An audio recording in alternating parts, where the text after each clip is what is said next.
Salut tout le monde, j'espère que vous allez bien.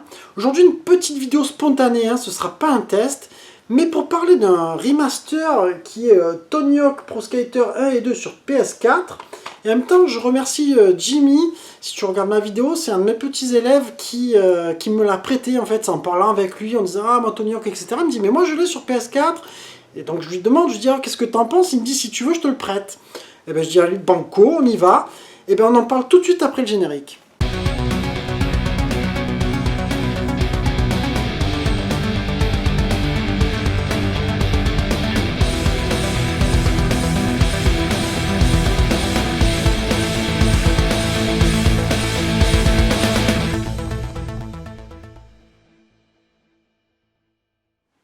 Moi, j'étais un grand fan de Tony Hawk sur PS1, surtout le Tony Hawk 2. Alors celui-là, je l'avais vraiment poussé comme un malade. Et en plus, à cette époque-là, je jouais avec un pote qui s'appelait Tony. Et je me rappelle, on se faisait des compétitions, tu vois, un petit peu sur les points, etc. Mais on joue aussi à deux, c'est-à-dire en se passant la manette, en essayant de débloquer à chaque fois dans les stages les objectifs pour passer au stage suivant. Et c'est vrai qu'il y en avait en plus qui était vraiment pas facile sur ce jeu. Et c'était bien de jouer à plusieurs parce que des fois, il y en a sur lesquels tu bloques et ton pote, lui, il arrive beaucoup plus facilement que toi. Et là, tu es vraiment content parce que tu avances du coup ta partie, tu gagnes tes points de stats et tu augmentes ton personnage. Et du coup, qu'est-ce qu'il est devenu de ces jeux-là? Ils nous ont fait vraiment plaisir, presque 25 ans plus tard, je dirais peut-être plus d'une vingtaine d'années en tout cas, je ne me rappelle plus exactement des dates de Tony Hawk 2, je pense que le 2 doit être 97 ou 98. Ils nous repompent donc ce remaster sur PS4. Alors moi je t'avoue que bon, à l'installation forcément j'ai flippé, parce que sur ces consoles de jeux de nouvelle génération j'ai attendu 2 heures avant d'y jouer. Et puis je me suis tout de suite lancé sur le 2 puisque c'était l'un de mes préférés.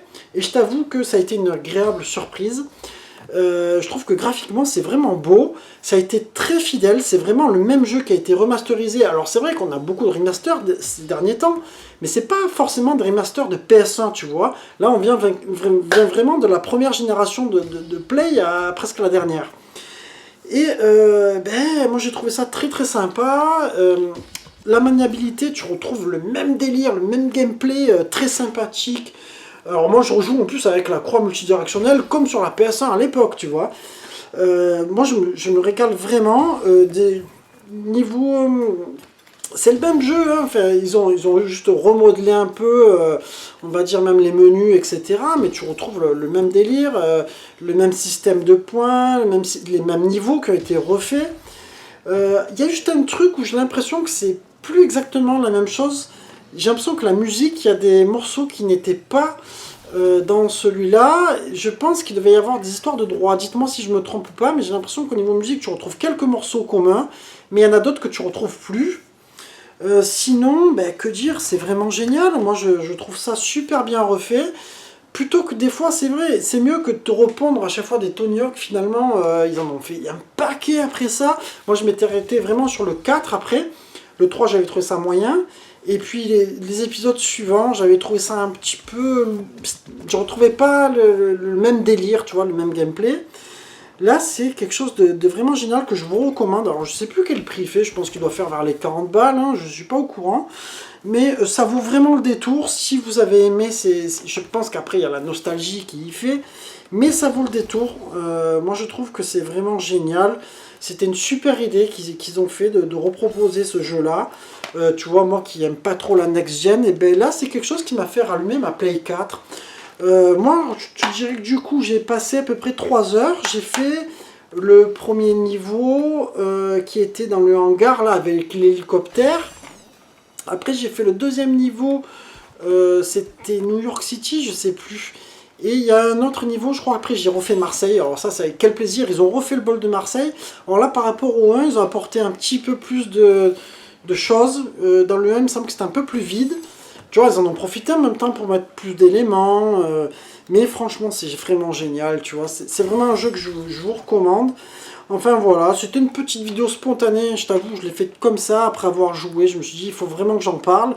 Je parle très rarement des jeux Play 4, etc. et des jeux next-gen, je me suis dit, pourquoi pas, puisqu'en même temps, c'est un peu un jeu néo-rétro quelque part.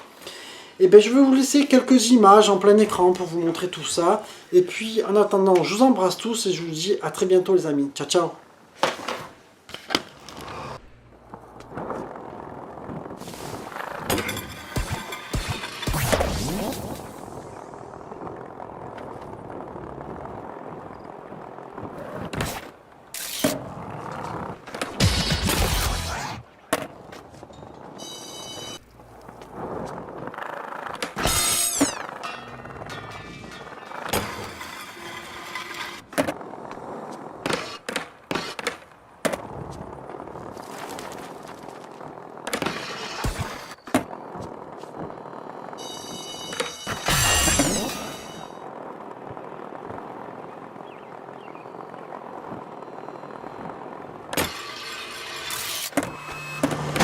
commandeered this wagon just to chase your ass.